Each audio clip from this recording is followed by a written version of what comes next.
Kipengele kingine, ndugu wasikilizaji, watazamaji, Yesu Kristo ndiye mwenye mamlaka ya funguo za ufalme wa mbinguni, na Yesu hapokei rushwa. Ukifanya dhambi, haijalishi wewe ni tajiri au maskini. Sikiliza nikwambie, unasema Yesu arudi, siku zinaenda, Yesu arudi.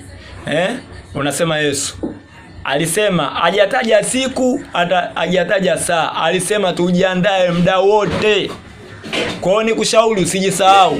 Wewe ni tajiri, unamiliki majumba, unamiliki magari, unamiliki wanawake, unamiliki kila kitu. Usilinge na utajiri, linga ndani yako na Yesu. Sawa? Hizi mali zote unazoziona ni za Mungu, sio zako, sio za mwanadamu.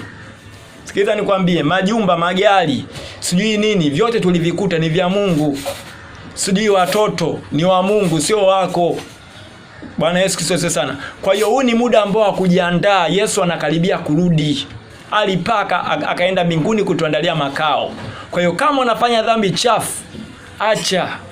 Kama unaabudu, mwingine unakuta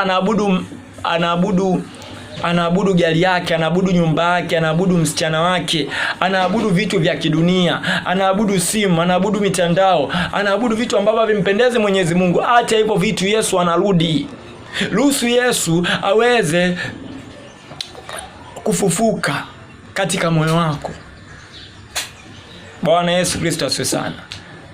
Wakati unakaribia, nadhani mnaona, nipende kuwapa tahadhari hii. Tuache utani, tusimame na Mungu. Kila mtu aweze kuomba toba. Yesu anakaribia kurudi.